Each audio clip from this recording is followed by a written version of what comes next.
محترم ناظرین، السلام علیکم۔ میں اپنے شوہر کی دوسری بیوی تھی۔ اس کی پہلی بیوی مر چکی تھی۔ میرے شوہر نے بچوں کی خاطر مجھ سے شادی کی تھی، اس لیے شوہر نے مجھے اپنے کمرے میں بھی جگہ نہیں دی تھی۔ میں بچوں کے کمرے میں ہی سوتی تھی۔ ایک رات مجھے اس بات پر شدید غصہ آیا تو میں نے شوہر کی پہلی بیوی کے سارے کپڑے اور تصاویروں کو نکال کر جلا ڈالا۔ اتفاق سے میرا شوہر اسی وقت باورچی خانے میں چلا آیا تو میرے رونگٹے کھڑے ہو گئے تھے، کیونکہ جب اسے میری کسی عورت کے لیے مرد کی دوسری چوائس بننا بہت ہی زیادہ مشکل کا کام ہوتا ہے۔ اگر کسی مرد کی زندگی میں پہلے ہی کسی اور عورت کا سایہ یا پھر اس کی محبت رہی ہو تو پھر وہ مرد اتنی آسانی سے دوسری عورت کا نہیں ہو پاتا ہے۔ پھر چاہے وہ پہلی عورت اس دنیا میں ہو یا نہ ہو، اس بات سے کوئی فرق نہیں پڑتا۔ کچھ ایسا بھی میرے ساتھ بھی ہوا تھا۔ جب مجھے پتہ چلا کہ میرے لیے شبیر کا رشتہ آیا ہے تو میں حیران و پریشان رہ گئی تھی۔ شبیر میری خالہ کا بیٹا تھا۔ میں بچپن ہی سے اسے جانتی تھی۔ اس نے اپنی محبت سے کنول سے شادی کی تھی، اور صحیح معنوں میں کنول ہی اس کی کل کائنات تھی۔ اسے کنول سے بے حد محبت تھی، لیکن ڈلیوری کے دوران پیچیدگیوں کی وجہ سے کنول اس دنیا سے چلی گئی تھی، اور اپنی پہلی محبت کے بچھڑ جانے کا سوگ شبیر پر پوری طرح طاری تھا۔ نہ وہ کسی سے بات کرتا تھا، نہ مسکرا کر کسی کو دیکھتا تھا، بس اپنی نوکری کرتا اور اپنے کمرے میں اپنی معصوم بچی کے ساتھ قید ہو جاتا تھا۔ وہ بچی جسے جنم دیتے ہوئے کنول نے اپنی جان کی بازی ہار دی تھی، وہ بچی شبیر کی پوری دنیا بن چکی تھی۔ اس کے جانے کے بعد شبیر نے اس کا نام شہر بانو رکھ دیا تھا، اور شہر بانو ہی اس کی زندگی کا محور تھی۔ ایسے میں جب مجھے پتہ چلا کہ خالہ نے شبیر کا رشتہ میرے لیے بھیجا ہے تو میں ہکا بکا رہ گئی تھی۔ میں نے اماں سے کہا کہ خالہ، شبیر کی شادی مجھ سے کیوں کروانا چاہتی ہیں؟ بھلا اس کو کسی عورت کی کیا ضرورت ہے؟ وہ تو اپنی پہلی بیوی کی یادوں سے ہی باہر نہیں آتا ہے۔ اس کا بس چلے تو خود بھی جا کر سارا وقت قبرستان میں ہی بیٹھ جائے۔ جو میرے منہ میں آیا میں نے کھل کر اماں جان کے آگے کہہ دیا۔ اماں جان نے بڑی تیز نظروں سے مجھے دیکھا، کہنے لگی، تیری اسی گندی زبان کی وجہ سے کسی اچھے گھرانے سے تیرے رشتے نہیں آتا۔ سارے زمانے کو پتہ ہے کہ تیرا غصہ ہر وقت تیری ناک پر چڑھا رہتا ہے، اور زبان بھی کہ تو بہت ہی کڑوی ہے۔ آج کل کے دور میں لوگ کسی کا دل نہیں، اس کی زبان دیکھتے ہیں۔ بھلے تیرا دل شیشے کی طرح چمکتا ہو، لیکن تیری زبان کی کڑواہٹ نے تیرے مقدر پر تالے لگا دیے ہیں۔ 24 سال کی ہو گئی ہے، تیرے ساتھ کی ساری لڑکیاں اپنے سسرالوں میں راج کر رہی ہیں، ایک تو ہے جو میری دہلیز پر بیٹھی ہے اور ہر وقت میرے کاندھوں پر بوجھ کی طرح سوار رہتی ہے۔ سمجھ نہیں آتا کہ تیرے لیے کوئی اچھا رشتہ کیوں نہیں آتا۔ اب جا کر میری بہن نے میری حالت پر ترس کھا کر شبیر کا رشتہ بھیجا ہے۔ اس کی بیٹی شہر بانو کو ماں کی اشد ضرورت ہے۔ اگر شبیر کو بھی کوئی محبت کرنے والی عورت ملے تو وہ بھی اپنی زندگی میں واپس لوٹ آئے۔ اس نے بڑا غم اٹھایا ہے۔ اپنی محبوب بیوی کو مٹی کے نیچے دفن کرنا کوئی آسان کام تو نہیں ہوتا۔ اچھا ہے، تیری اور اس کی شادی ہو جائے گی تو تیری زندگی بھی سنور جائے گی۔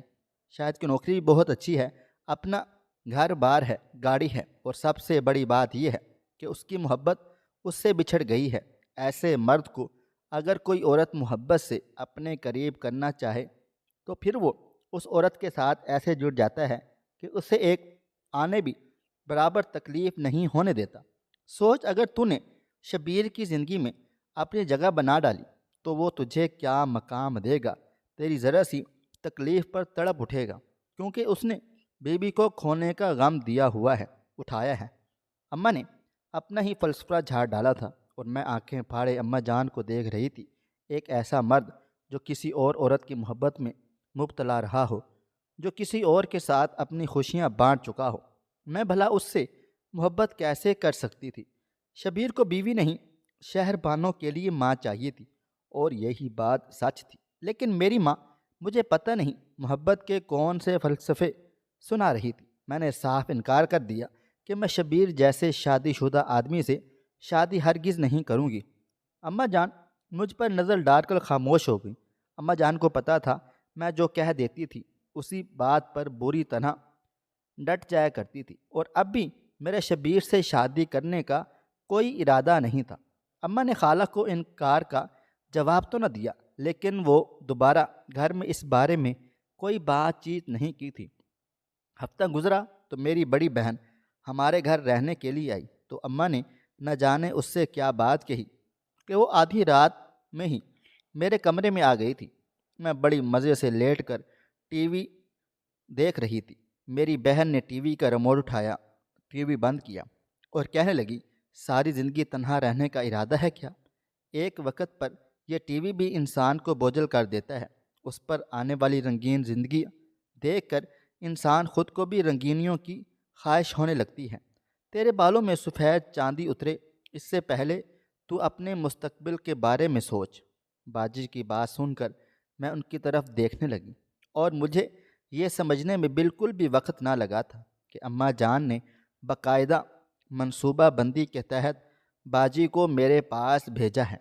میں نے کہا، شادی تو میں کرنا چاہتی ہوں لیکن شبیر سے ہرگز نہیں۔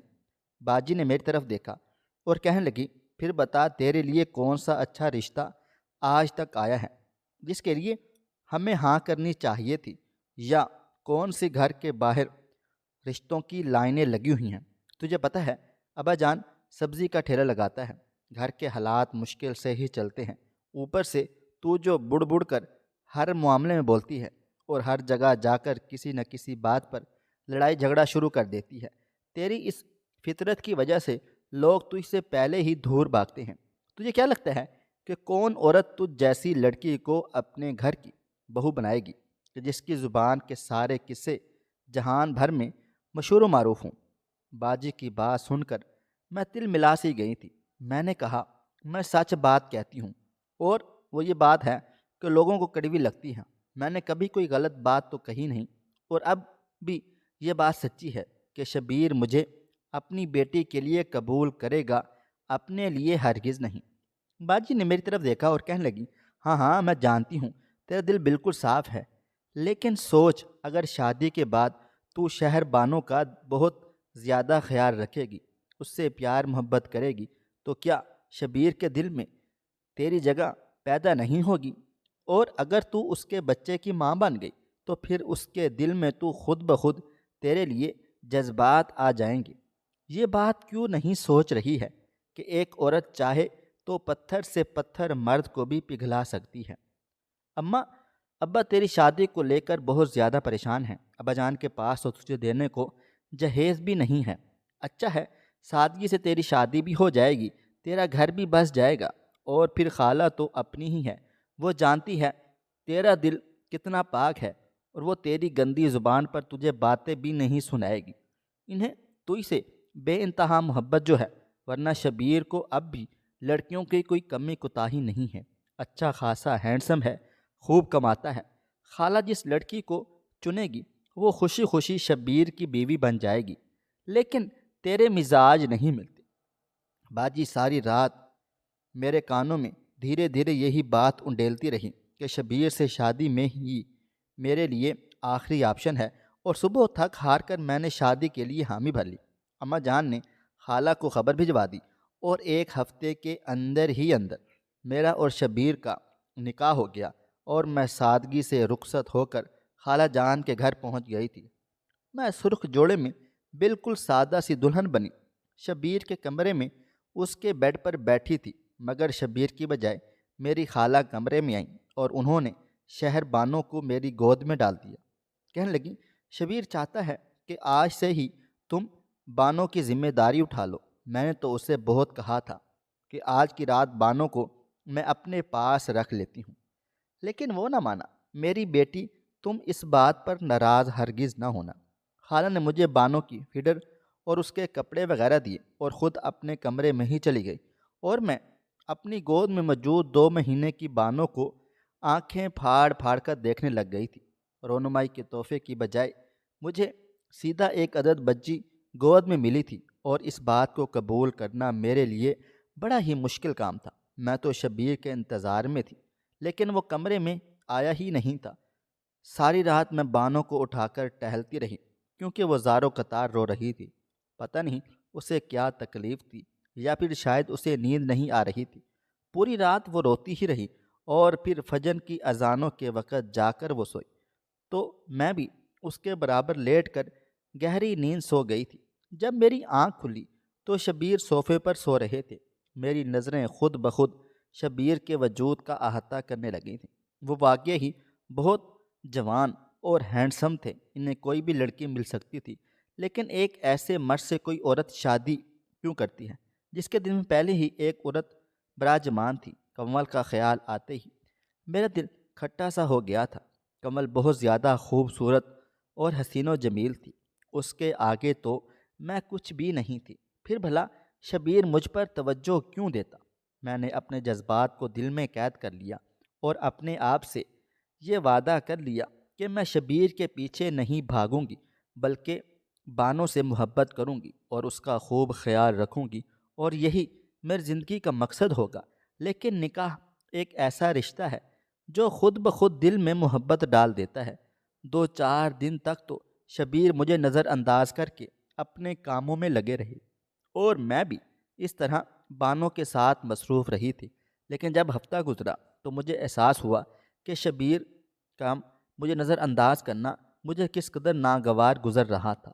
وہ جب بھی میرے سامنے سے بانوں کو پیار کرتے، آفس چلے جاتے اور واپس آ کر میری گود سے بانوں کو لے کر کسی کونے میں جا بیٹھتے تھے، تو مجھے احساس ہوتا تھا کہ میں سوائے ایک فالتو چیز کے اور کچھ بھی نہیں ہوں۔ ایسا نہیں تھا کہ مجھے شہر بانوں سے محبت نہیں ہوئی تھی، لیکن میرے شوہر کا صرف بانوں کو توجہ دینا مجھ سے برداشت نہیں ہو رہا تھا۔ اور ہفتہ گزرنے کے بعد جب یہی بات میں نے روتے ہوئے اپنی بہن کو بتائی تو وہ کہنے لگی، ابھی تو چند دن ہی ہوئے ہیں، کچھ دن محبت کے ساتھ سارے گھر کو اپناؤ، پھر شبیر بھی تمہیں اپنا ڈالے گا۔ میری بہن نے مجھے صبر سے کام لینے کی ترغیب دے ڈالی تھی، جبکہ میں ہمیشہ سے ہی بہت زیادہ جلد باز تھی۔ دھیرے دھیرے دن گزرتے چلے جا رہے تھے۔ بانو مجھ سے مانوس ہو گئی۔ وہ ساری ساری رات جاگتی رہتی اور سارا سارا دن سوتی رہتی۔ وہ ابھی صرف 3 ماہ کی ہوئی تھی، اس لیے اس کی کوئی روٹین سیٹ نہیں ہو رہی تھی۔ میں ساری رات اس کے ساتھ کمرے میں جاگتی تھی، جبکہ شبیر اسٹڈی روم میں رات گزارتے تھے۔ میرے سونے کے بعد وہ نہ جانے کس پہر کمرے میں آتے تھے، مجھے خبر ہی نہیں ہوتی تھی۔ اب تک ہمارے بستر بھی یہ الگ الگ ہی تھے، صحیح معنوں میں ہم دونوں ایک چھت کے نیچے بالکل اجنبیوں کی طرح رہ رہے تھے۔ گھر میں کام کاج کے لیے ملازم آتے تھے۔ میری خالہ بھی کاموں میں بڑی تیز ترار تھی، وہ خود بھی گھر کے کام چٹکیوں میں کر دیا کرتی تھی۔ خالہ جان نے کبھی مجھے کسی کام کو ہاتھ نہیں لگانے دیا تھا۔ میرا کام صرف بانو کو محبت دینا اور اس کا خیال رکھنا تھا، اور میں نے اس چیز میں کوئی کمی نہیں کی تھی، کیونکہ میں خود کو بانو کی ماں کی جگہ رکھ چکی تھی، اور میں نے ایک ماں کی ہی خود کو اس کے ساتھ جوڑ ڈالا تھا۔ لیکن یہ رشتہ جس توسط سے قائم تھا، وہ جگہ اب بھی خالی تھی۔ میں بانو کے ساتھ شبیر سے نکاح کے بعد جڑی تھی، لیکن نکاح کا وہ رشتہ اب بھی میرے لیے بے حد بے رونق تھا۔ میرے میکے جانے کی بات ہوتی یا کسی شادی بیاہ میں شبیر کہیں بھی میرے ساتھ نہ ہوتے، وہ کسی نہ کسی بہانے سے گھر رک جاتے، اور اکثر تو بانو کو بھی رکھ لیا کرتے تھے۔ خاص کر جب میں میکے جانے لگتی تو وہ بانو کو اپنے پاس ہی رکھ لیتے تھے۔ میں شہر بانو کا حد سے زیادہ خیال رکھتی تھی، اور اس کی وجہ سے اپنے میکے رہنے بھی نہیں جایا کرتی تھی۔ پھر موسم بدلا، بانو کو شدید بخار ہوا۔ میں نے اسے دوا بھی دی اور ساری رات اس کے سرہانے بھی بیٹھی رہی تھی، لیکن بانو کا بخار ہی کم نہیں ہو رہا تھا۔ جب یہ بات شبیر کو پتہ چلی تو وہ فوراً بانو کو ہسپتال لے گئے تھے۔ بانو 1 ہفتہ ایڈمٹ رہی۔ 1 ہفتے میں اس نے بہت زیادہ اس کا خیال رکھا۔ اسے جب بھی کوئی انجیکشن یا ڈرپ لگتی تو میں خود رونے بیٹھ جاتی تھی، کیونکہ اس کی تکلیف مجھ سے برداشت نہیں ہو رہی تھی۔ میں اس کے لیے بالکل ویسے ہی درد رکھنے لگی تھی جیسے کہ ایک سگی ماں رکھتی ہے۔ اس 1 ہفتے میں ایک بار بھی گھر واپس نہیں آئی تھی۔ میرا حال بہت ہی برا ہو چکا تھا۔ پھر جب بانو کی حالت کچھ سن لی اور ڈاکٹروں نے اسے ڈسچارج کیا تو میرے دل کو سکون آ گیا تھا۔ میں بانو کو لے کر گھر واپس لوٹی تھی کہ شبیر نے میرا شکریہ ادا کیا۔ ان کے لفظوں نے مجھے حیران و پریشان کر ڈالا تھا۔ جس طرح وہ مجھے شکریہ کہہ رہے تھے، ایسا لگ رہا تھا جیسے میں ان کی بیوی اور بانو کی ماں نہیں بلکہ کوئی کیئر ٹیکر ہوں جس نے شہر بانو کا خیال رکھا ہوا ہے اور بدلے میں اسے شکریہ جیسے لفظی الفاظ سنا دیے گئے ہوں۔ میں چاہ کر بھی اپنے شوہر کو بتا نہیں سکی تھی کہ میں یہ سب کچھ کسی احسان کی طرح نہیں بلکہ اپنے فرض کی طرح کیا ہے۔ بانو 6 ماہ کی ہوئی تو وہ کافی حد تک سنبھل گئی تھی، راتوں کو سونے لگی، اس کی روٹین بھی کافی سیٹ ہونے لگی، تو خود بخود میرا دھیان شبیر کی طرف جانے لگا تھا۔ ایک رات بانو کے سونے کے بعد میں کمرے سے باہر نکلی تاکہ دیکھ سکوں کہ شاہد اسٹڈی روم میں رات بھر کیا کام کاج کرتے ہیں۔ جیسے میں اسٹڈی روم کے دروازے پر پہنچی تو میری آنکھوں میں زاروں قطار آنسو آ گئے تھے۔ میرا شوہر اپنی پہلی بیوی کی تصویر لیے بیٹھا ہوا تھا اور اس سے اپنی محبت کا اعتراف کر رہا تھا اور شہر بانو کے حوالے سے بہت ساری باتیں اس تصویر کو سنا رہا تھا، جیسے کسی نے میری دنیا لوٹ لی ہو۔ میں بنا کچھ کہے واپس لوٹ آئی تھی۔ مجھے ایک دم ہی کنول سے نفرت محسوس ہوئی۔ پچھلے 4 مہینوں میں سے شبیر کے ساتھ تھی، لیکن ان کے دل میں رتی برابر بھی میرے لیے جگہ نہیں بنی تھی۔ آہستہ آہستہ میں شبیر پر نظر رکھنے لگی اور مجھے احساس ہوا کہ وہ وہی کپڑے پہنتے ہیں جو کنول نے انہیں دلائے تھے۔ انہوں نے کنول کے انتقال کے بعد کوئی دوسرا سوٹ ہی نہیں بنایا تھا۔ جو گھڑی وہ پہنتے تھے وہ بھی کنول کی تحفہ دی ہوئی تھی۔ جو تصویریں اسٹڈی روم میں لگی تھیں وہ سب ان کے اور کنول کے ہنی مون کی تھیں۔ یہاں تک کہ بیڈ روم میں جو الماری تھی مجھے اس کا ایک ہی حصہ ملا ہوا تھا، باقی 2 حصے لاک رہتے تھے۔ ایک دن میں نے خاموشی سے وہ حصے کھولے تو میں حیران و پریشان رہ گئی تھی کہ وہاں پر بھی کنول کا سامان رکھا ہوا تھا، اس کے کپڑے اور اس کی ڈائری اور بھی بہت کچھ تھا۔ میں نے کبھی خود سے شبیر کو یہ سامان نکالتے ہوئے نہیں دیکھا تھا، اس لیے وہ حیران و پریشان تھی۔ جب وہ یہ سامان دیکھتے بھی نہیں تو پھر اسے یہاں رکھنے کی بھلا کیا ضرورت ہے، اور یہ الماری کنول کی چیزوں سے ہی بھری پڑی تھی۔ ملازمہ سے باتوں باتوں میں نے پوچھا، پتہ لگا کہ جب میں اپنی ماں کے گھر جاتی ہوں تو تب شبیر یہ سامان نکال کر بہت دیر تک تنہا اس کے ساتھ بیٹھے رہتے ہیں۔ یہ بات میرے اندر آگ لگا گئی تھی۔ کنول سے نفرت اور بھی زیادہ بڑھ گئی تھی۔ مجھے سمجھ میں نہیں آ رہا تھا کہ میں کس طرح اپنے شوہر کے دل میں اپنی جگہ بناؤں۔ اور پھر ایک رات جب میں اسٹڈی روم کے پہنچی تو شاہد کنول کی تصویر اپنے لب پر رکھ کر آنسو بہا رہے تھے۔ اس منظر نے مجھے ایسا غصہ دلا دیا تھا کہ میں واپس کمرے میں پلٹی اور میں نے الماری کھول کر کنول کے سارے کپڑے نکالے اور سیدھا کچن میں لے گئی تھی۔ زمین پر کپڑے پھینک کر میں نے اس پر تھوڑا سا مٹی کا تیل ڈالا اور پھر ماچس لگا دی۔ دیکھتے ہی دیکھتے وہ کپڑے جلنے لگ گئے تھے۔ کچھ ہی دیر میں دھواں دھواں ہو گیا تھا، لیکن مجھے کسی بات کی کوئی پرواہ بالکل بھی نہ تھی۔ میں اپنی ہر حد پار کر گئی تھی۔ کچھ ہی دیر بعد دھوؤں کے حساس سے شبیر اسٹڈی روم سے نکل کر سیدھے کچن میں پہنچے تھے، اور انہیں یہ سمجھنے میں زیادہ دیر نہیں لگی تھی کہ میں نے کنول کے کپڑے جلا ڈالے ہیں۔ وہ ایک دم غصے میں میری طرف بڑھے اور پھر اچانک انہوں نے مجھے پکڑ کر پوری طرح کھینچ لیا تھا۔ میرا دوپٹہ میرے وجود سے دور کر کے زمین پر پھینکتے ہوئے وہ اس پر پاؤں مارنے لگ گئے تھے اور میں گھبرا کر ان کے وجود سے لپٹ گئی تھی۔ میں حسد کی آگ میں اس قدر اندھی ہو گئی تھی کہ مجھے احساس ہی نہیں ہوا تھا کہ میرے دوپٹے نے نیچے سے آگ پکڑ لی تھی، اور اگر شبیر نہ دیکھتے تو شاید میرا لباس بھی جلنا شروع ہو جاتا۔ میں رونے لگی۔ شبیر نے وہ آگ بجھا دی اور پھر غور سے میرے چہرے کو دیکھ رہے تھے۔ کہنے لگے، یہ تم کیا کر رہی تھی؟ کیا تمہیں پتہ بھی ہے کہ تم خود کو بھی جلا کر راکھ کر دیتی؟ میں نے روتے ہوئے شبیر سے کہا، مجھے ہر اس چیز سے نفرت ہے جو مجھے اور آپ کو ایک دوسرے سے دور کیے ہوئے ہیں۔ پھر چاہے وہ کنول کے کپڑے ہوں یا اس کی تصاویریں ہوں۔ میں نے اس رشتے کے لیے کیا کچھ نہیں کیا۔ میں نے شہر بانوں کو سگی ماں سے بڑھ کر پیار دیا۔ میں دن رات اس گھر کا اور آپ کا خیال رکھنے کی کوشش کرتی رہتی ہوں، لیکن آپ کسی بھی طرح اپنی پہلی بیوی کو بھلاتے ہی نہیں ہیں۔ ہر وقت اس کی تصویروں کے ساتھ اسٹڈی روم میں بیٹھے رہتے ہیں۔ میں کب تک بھلا یہ سب کچھ برداشت کروں گی؟ میں فرش پر بیٹھ کر پھوٹ پھوٹ کر زاروں قطار رونے لگ گئی تھی۔ میرے پاس بیٹھ گئے، مجھے سینے سے لگایا اور خود بھی آنسو بہانے لگے، اور پھر وہ روتے ہی چلے گئے تھے۔ ان کے رونے پر میں بالکل ہی خاموش ہو گئی تھی، کیونکہ ان کی ہچکیاں بن چکی تھیں۔ اور پھر میرے ہاتھوں کو اپنی آنکھوں سے لگاتے شبیر نے ایسی بات کہی تھی کہ میں دم بخود رہ گئی تھی۔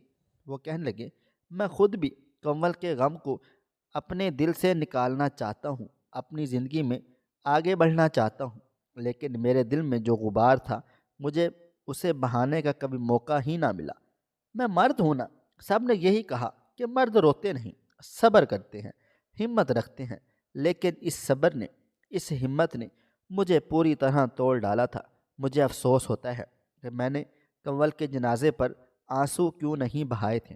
اگر میں اس دن رو دیتا تو شاید آج میرا دل ہلکا ہوتا، شاید میں اپنی زندگی میں آسانی سے آگے بڑھ جاتا۔ میں ہر روز اپنے آپ سے جنگ لڑتا ہوں، کنول کو بھولنا چاہتا ہوں، لیکن یہ دل اس قدر بوجھل ہے کہ میرے لیے سانس لینا بھی دوبار ہو چکا ہے۔ میں چاہ کر بھی کنول کو بھلا ہی نہیں پاتا ہوں، لیکن آج یہ آنسو مجھے ہلکا کر رہے ہیں۔ میں آج کی رات رونا چاہتا ہوں۔ شبیر کتنے ہی گھنٹے میرے پیروں پر سر رکھ کر زاروں قطار روتے رہے، اور میں نے انہیں رونے دیا تھا۔ ان کے اندر کا غبار ہلکا ہو رہا تھا، ان کے غم آنسوؤں کی صورت میں بہہ رہا تھا۔ اذانوں کے وقت وہ اٹھ کر واش روم چلے گئے اور پھر وضو کر کے نکلے، اور پھر 2 رکعت نماز ادا کرنے کے بعد میرے قریب چلے آئے اور کہنے لگے، میں تمہارے ساتھ اپنی شادی شدہ زندگی کو شروع کرنا چاہتا ہوں۔ کنول کی محبت کہیں نہ کہیں میرے دل میں ہمیشہ رہے گی، لیکن میں اس نکاح کو اور اس شادی کو موقع دینا چاہتا ہوں۔